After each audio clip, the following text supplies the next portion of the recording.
एक समय की बात है। एक गांव में सफेद साड़ी वाली चुड़ैल का आतंक था। चुड़ैल रात भर गांव में घूमती और गांव का जो भी आदमी उसे दिखाई देता उसे वो घायल कर देती। अरे कोई तो बचाओ, मर गया रे।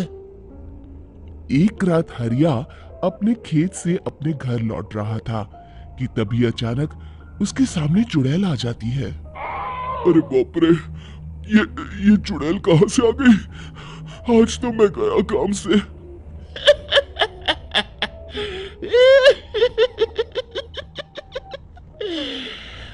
आज मुझे मेरा शिकार मिल गया। अरे चुड़ैल दीदी, मुझे छोड़ दो। जैसे ही चुड़ैल हरिया की तरफ बढ़ती है, हरिया वहां से भाग जाता है और अपने घर के दरवाजे पे पहुंचता है। अरे भगवान, जल्दी से दरवाजा खोलो, मेरे पीछे चुड़ैल पड़ी है। हरिया की पत्नी जल्दी से दरवाजा खोल देती है। अरे आप इतना हाफ क्यों रहे हैं? अरे मेरे पीछे चुड़ैल पड़ी है, आज तो मैं बाल बाल बच गया। जल्दी से सभी दरवाजे और सभी खिड़कियों को बंद करके बत्ती बुझा दो। तभी चुड़ैल हरिया के घर के पास पहुंच जाती है। अरे वो आदमी कहाँ गायब हो गया? मैं भी देखती हूँ आखिर कब तक बचेगा। मैं अपने शिकार को इतनी आसानी से नहीं छोड़ती। इतना कहकर चुड़ैल वहां से चली जाती है। वहीं दूसरी तरफ हरिया और उसकी पत्नी दोनों अपने घर की खिड़की से ये सब देख रहे होते हैं। अरे बाप रे, ये तो बड़ी डरावनी चुड़ैल थी। अगले दिन ये बात आग की तरह पूरे गांव में फैल जाती है और धीरे धीरे लोग चुड़ैल के डर के मारे शाम होते ही अपने घरों से बाहर निकलना बंद कर देते हैं। कुछ दिनों के बाद भाई, मैंने तो इस चुड़ैल के डर के मारे रात को अपने खेतों को पानी देना बंद कर दिया है। कहीं मेरी फसल सूख गई तो मैं तो कहीं का नहीं रहूंगा। साहूकार का कर्जा कैसे चुकाऊंगा? अरे भाई, पूरे गांव वालों का यही हाल है। पता नहीं ये चुड़ैल हमारे गांव में कहां से आ गई। फिर एक दिन गांव के पास वाली नदी के किनारे एक बहुत बड़े तांत्रिक के आने की बात कुछ गांव वालों को पता चलती है। वो लोग जाके ये बात गांव के मुखिया को बताते हैं। मुखिया जी, नदी के किनारे एक बहुत ही पहुंचे हुए तांत्रिक बाबा आए हैं, हमें उनसे मदद मांगनी चाहिए। मैंने सुना है वो बड़े बड़े भूतों और चुड़ैलों को अपने वश में कर लेते हैं। मुखिया जी सभी गांव वालों को लेकर उस तांत्रिक के पास पहुंच जाते हैं। ओम फट स्वाहा, ओम फट स्वाहा। तभी तांत्रिक अपनी बंद आंखों को खोलकर कहता है। क्या बात है? तुम सब लोग यहाँ क्यों आए हो? मुखिया जी उस तांत्रिक को सारी बात बता देते हैं। अच्छा, तो ये बात है। और तांत्रिक अपनी आंखों को बंद कर लेता है। मैं देख रहा हूँ तुम्हारे पूर्वजों ने बहुत पाप किए थे, जिससे ये गांव अब श्रापित हो चुका है। उसी के फल स्वरूप तुम्हारे गांव में चुड़ैल आई है। ये चुड़ैल बहुत खतरनाक है, ये किसी को नहीं छोड़ेगी। हे भगवान, मर गए रे, अब क्या होगा? तभी गांव के मुखिया जी कहते हैं। बाबा, इस चुड़ैल से हम सबको बचा लीजिए, कोई तो उपाय होगा। इसका सिर्फ एक ही उपाय है। सभी गांव वालों को बारी बारी हर दिन अपनी आधी फसल उस पहाड़ी के ऊपर बनी काली गुफा में छोड़ के आनी होगी।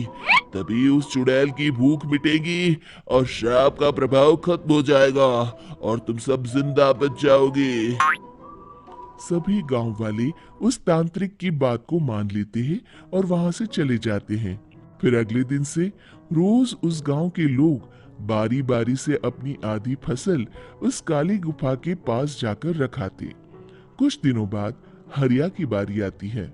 बाप रे, आज तो मेरी बारी है उस काली गुफा में जाने की। क्या करूं? वो तो बड़ी खतरनाक चुड़ैल है। मेरे तो हाथ पैर कांप रहे हैं। फिर हरिया डरते डरते अनाज की बोरियां अपनी बैलगाड़ी में लाद देता है।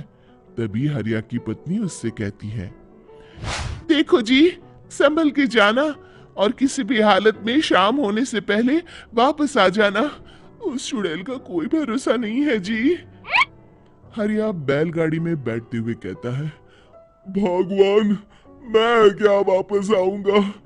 लगता है अब तो मेरी खबर ही आएगी। इतना कहकर हरिया वहां से चला जाता है। रास्ते में जंगल से गुजरते हुए हरिया की बैलगाड़ी का एक चक्का बड़े गड्ढे में फंस जाता है। हे भगवान, अब ये क्या मुसीबत है? हरिया नीचे उतर के पूरी ताकत से अपनी बैलगाड़ी को गड्ढे से निकालने की कोशिश करता है। बहुत देर मेहनत करने के बाद हरिया की बैलगाड़ी उस गड्ढे से बाहर निकल जाती है। हे भगवान, अब तो शाम होने वाली है। आज तो मैं गया काम से। जैसे तैसे हरिया काली गुफा में पहुंच जाता है। अरे मर गया रे, यहाँ तो चारों तरफ डरावना माहौल है। मैंने यहाँ आने में बहुत देर कर दी, कहीं चुड़ैल नाराज ना हो जाए। हरिया अनाज की बोरियां वहां रख के जैसे ही जाने लगता है, तभी उसे किसी के आने की आवाज सुनाई देती है। हरिया एक कोने में छुपकर अंदर देखने लगता है। चुड़ैल वहां आती है और फिर अपने चेहरे से नकली चुड़ैल का मुखौटा निकाल देती है। हरिया ये देख के हक्का बक्का रह जाता है। तभी चुड़ैल कहती है, भैया यहाँ आना, आज तो बहुत अनाज आया है। इसे मिलाकर अब हमारे पास ढेर सारा अनाज जमा हो गया है। कल ही हम इसे शहर में बेच आएंगे और माला माल हो जाएंगे। तभी अंदर से नदी के किनारे वाला तांत्रिक बाहर आता है। अरे, ये तो तांत्रिक बाबा है। हाँ, अब तो हम दोनों की जिंदगी मजे में कटेगी। गांव वालों को बेवकूफ बनाना इतना भी मुश्किल नहीं था। लोग तो तुम्हें सच में असली चुड़ैल समझते हैं। हाँ, तुमने सही कहा। अब ये गांव वाले चुड़ैल के डर से जिंदगी भर इस काली गुफा में अनाज पहुंचाते रहेंगे। अच्छा, तो ये बात है। ये दोनों पूरे गांव वालों को बेवकूफ बना रहे हैं। अभी जाकर सबको बताता हूँ। हरिया उन दोनों की पूरी बातें सुन लेता है और जल्दी से वापस गांव में आता है। गांव वालों को पूरी बात बता देता है। इससे पहले वो दोनों हमारा अनाज लेकर शहर जाए, हमें उन दोनों को पकड़ना होगा। उधर दूसरी तरफ नकली तांत्रिक और नकली चुड़ैल बनी औरत एक बड़ी गाड़ी में सारा अनाज लाद के वहां से निकलने की तैयारी कर रहे होते हैं। जल्दी करो, इससे पहले हमें कोई देख ले। हमें यहाँ से निकलना होगा। और तभी वो दोनों देखते हैं कि सामने से सभी गांव वाले अपने अपने हाथों में मशाल लेके आ रहे हैं। दोनों बुरी तरह डर जाते हैं। रुक जाओ, तुम दोनों का भांडा फूट चुका है। अरे मर गए रे, ये गांव वाले कहां से आ गए? तुमने क्या सोचा इतनी आसानी से यहां से निकल जाओगे? ये अनाज हमने अपने खून पसीने से दिन रात खेतों में मेहनत करके उगाया है।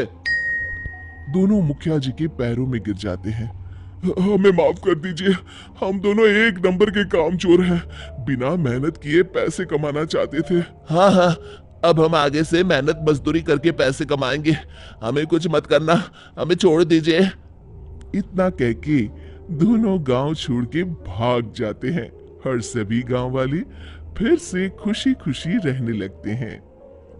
शिक्षा, तभी तो कहते हैं कि किसी भी समस्या का समाधान केवल सूझबूझ से ही करना चाहिए और कभी हिम्मत नहीं हारनी चाहिए। दोस्तों, हमें उम्मीद है कि आपको हमारी ये कहानी पसंद आई होगी। कृपया हमारे चैनल को सब्सक्राइब करें और सभी अपडेट्स के लिए बेल आइकन जरूर दबाएं। और हाँ, वीडियो लाइक और शेयर करना मत भूलिएगा। Bye bye.